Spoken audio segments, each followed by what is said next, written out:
से बोलिए जय श्री हरि। इंसान को अपनी साधना को, कहते हैं ना, साधना बाजारों में बिकने वाली चीज नहीं होती है। भगवान की भक्ति बाजारों में बिकने वाली चीज नहीं होती है। भगवान की भक्ति में आपकी जितनी आस्था श्रद्धा है वह किसी से बताने की जरूरत नहीं है। वह स्वयं प्रभु के लिए आप करते हो। प्रभु देख रहा है, जो भी करना है प्रभु के लिए करना है। उससे कहते हैं ना, जितना योग साधना आपकी हो उससे दुनिया से छुपा के ही रखना है, बताना ही नहीं है।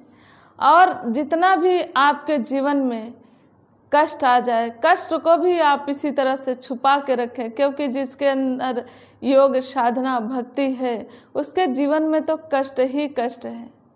कहते हैं ना, वह कष्ट भी कष्ट नजर नहीं आता जब प्रभु का सहारा होता है, प्रभु की भक्ति का सहारा होता है। तो याद रहे कि प्रभु का स्मरण, प्रभु का ध्यान हर समय ऐसा करें जैसे कि आपकी एक आदत बन जाए। जैसे खाने पीने सोने जागने की आपकी आदत है, उसी तरीके से आपकी भक्ति की साधना की भी एक आदत होनी चाहिए। देखिए बुद्ध जी कैसे योग साधना से ही इस प्रभु परमात्मा की प्राप्ति करके क्या बन गए, बोधित्व के वो प्राप्त हो गए। इसी तरीके से आपके भी जीवन में अगर प्रभु की भक्ति है, योग साधना है, और उसके कई तरीके हैं। अगर आप योग साधना करते भी हैं तो कैसे करते हैं, बिना गुरु का तो यह भी ज्ञान नहीं होगा। जब तक गुरु की शरण में नहीं जाओगे तब तक यह साधना भी आपकी व्यर्थ है, आपकी योग भी आपका व्यर्थ है। क्योंकि उसके लिए भी आप किस प्रभु का नाम लें, आप जिस भी प्रभु का नाम लेते हो, अगर एक बार गुरु के शरण में आते हो, गुरु से दीक्षा लेते हो, उस मार्ग पे चलते हो, तो आप याद रखिए कि आपकी साधना सफल होगी।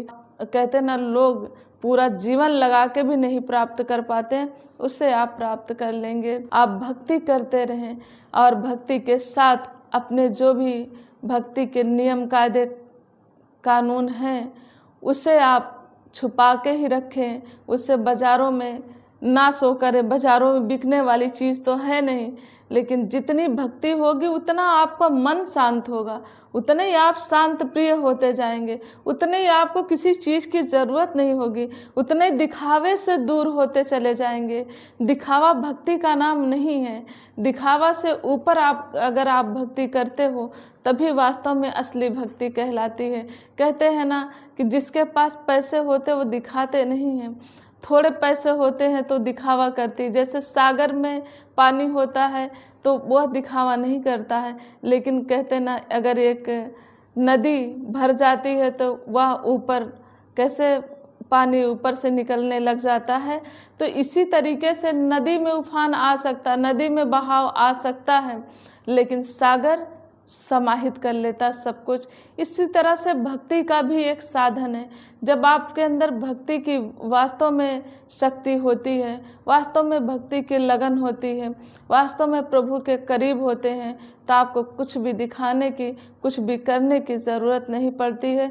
उतने ही आप गंभीर होते चले जाते हैं, सागर की तरह गंभीरता आपके अंदर आती चली जाती है। तो इस तरीके से आपको भक्ति साधना करनी है। और लेकिन यह करते हुए आपके जीवन में एक गुरु का होना बहुत ज़रूरी है। तो गुरु आप अपने हिसाब से करें, जहाँ आपकी संतुष्टि हो, जहाँ से आप संतुष्ट हो, उस जगह से आप अपना उनका दिव्य ज्ञान, जैसे यहाँ से कितने भक्त जन आए और दिव्य ज्ञान लिए, अपने जीवन को सफल बनाए। हम तो यही चाहेंगे कि आप भी अपने जीवन को सफल बनाएं, दिव्य ज्ञान की प्राप्ति करके उस भक्ति को प्राप्त कर पाएं जिस भक्ति के लिए लोग तरसते हैं, जिस भक्ति को पाने के बाद कुछ और पाने की ज़रूरत नहीं है। उसे प्राप्त करने के लिए आप यहाँ सत्संग ज्ञान गंगा परिवार से जुड़ें और सत्संग करें और संपर्क करें, ताकि आप भी उस भक्ति के भागीदार बन सके। आइए इन्हीं शब्दों के साथ हम क्षमा चाहते हैं।